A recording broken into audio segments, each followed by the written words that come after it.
acho que a próxima guerra nuclear pode acontecer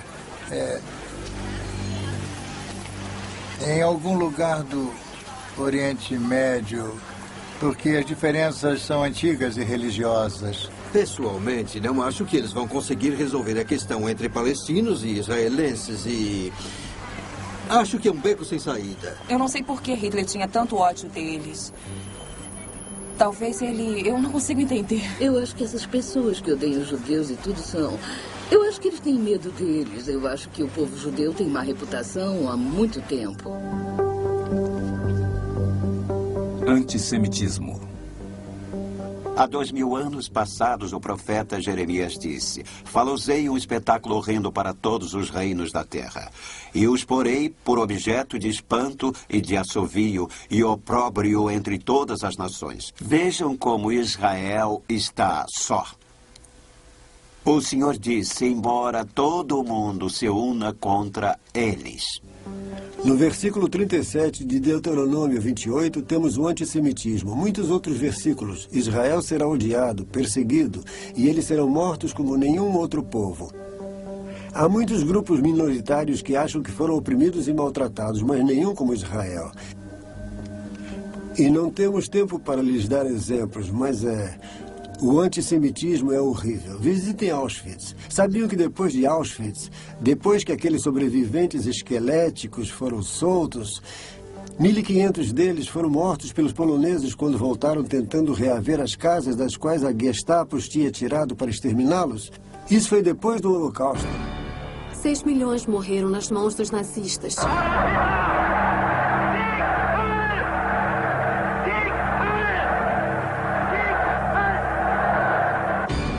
O ano era 1967, Israel lutando para a sua sobrevivência contra as forças árabes combinadas. A tropa não conseguiu impedir que radicais palestinos atacassem e matassem israelenses. O antissemitismo continua até hoje. Deus o previu, mas ele disse: 1000 Hitlers não poderão varrê-los. Eu vou preservá-los como um grupo nacional de pessoas com identidade étnico, porque nos últimos dias eu vou levá-los de volta para sua terra. Israel floresce.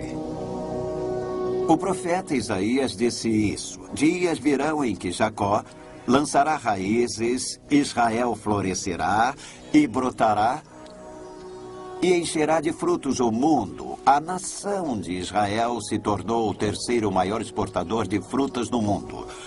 Deus falou sobre as montanhas de Israel e que elas seriam plantadas novamente. Seriam reflorestadas, a terra seria arada e essa terra se tornaria tão árida, frutificaria como o jardim do Éden.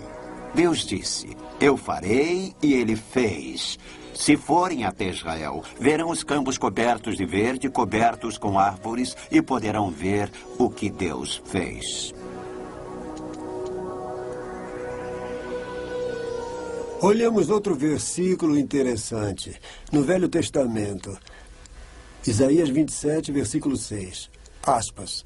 Israel florescerá e brotará, e encherá de frutos o mundo.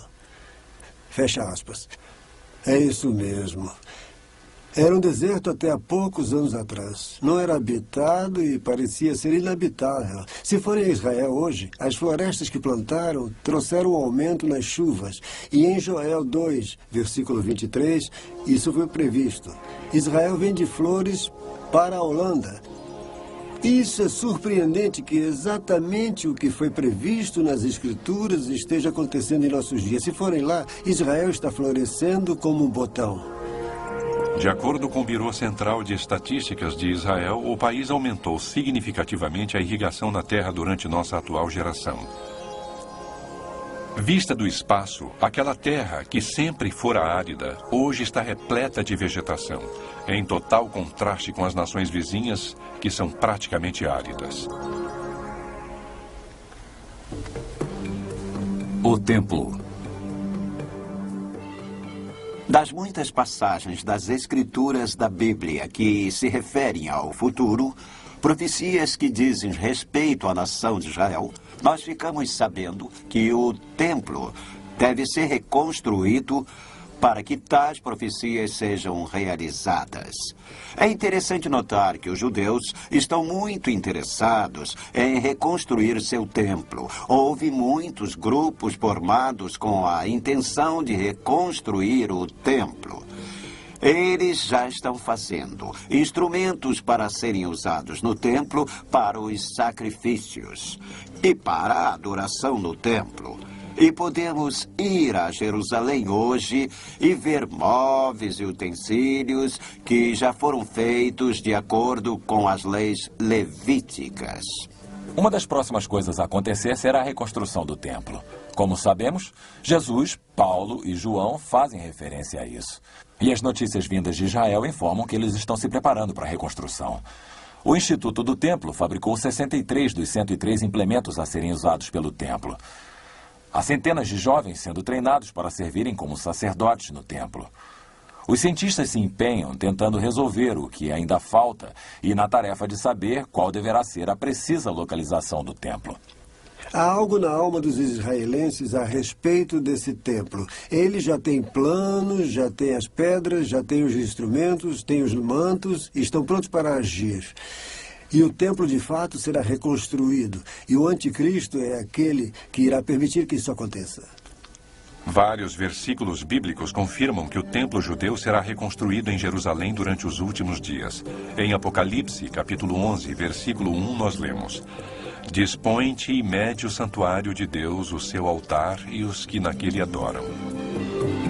Deus previu tudo isso. E este é o grande sinal. Perguntariam, Deus existe? Como sei que Deus existe? Israel, olhem só, exatamente o que ele disse que ia acontecer, aconteceu. Não podemos ser ateus, não podemos ser agnósticos, ninguém pode negar isso. São fatos. Aconteceu diante de nossos próprios olhos e, é claro, ainda há mais por vir. E porque o que ele previu já aconteceu, nós temos toda a confiança de que o que ele diz que ainda está por vir irá acontecer exatamente como diz a Bíblia. Neste segmento, examinaremos a profecia bíblica relativa a um único sistema global, político e religioso, que será necessário para que o homem sobreviva.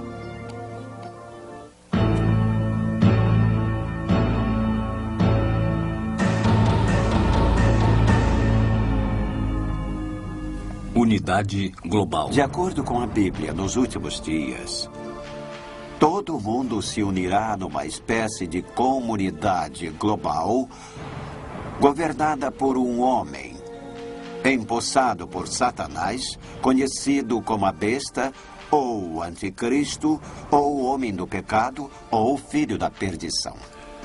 Em Apocalipse, capítulo 13, lemos: E toda a terra se maravilhou seguindo a besta. E adoraram o dragão porque deu a sua autoridade à besta e adoraram a besta, dizendo: Quem é semelhante à besta? Quem pode pelejar contra ela? A Bíblia indicou que no final dos tempos, como ela o chama, surgirá um líder global. E ele vai ser o homem mais atraente que o mundo já viu. O mundo irá adotá-lo e, incidentalmente, ele será um homem de paz, um homem de finanças, não militar. Ele se tornará poderoso em termos militares para que quem venha guerrear contra ele se arrependa. Em 1995, centenas de líderes políticos, de negócios e religiosos se reuniram em São Francisco para o primeiro Fórum Anual do Estado Mundial. Sua missão declarada é a construção da primeira civilização global. Propostas incluíram a criação de uma linguagem comum, uma moeda única e a união e aceitação de todas as religiões. Um dos líderes religiosos disse que o universo está buscando se realizar através de nós. E à medida que estudamos os eventos mundiais, devemos concluir que o mundo está trabalhando no sentido de uma nova ordem mundial.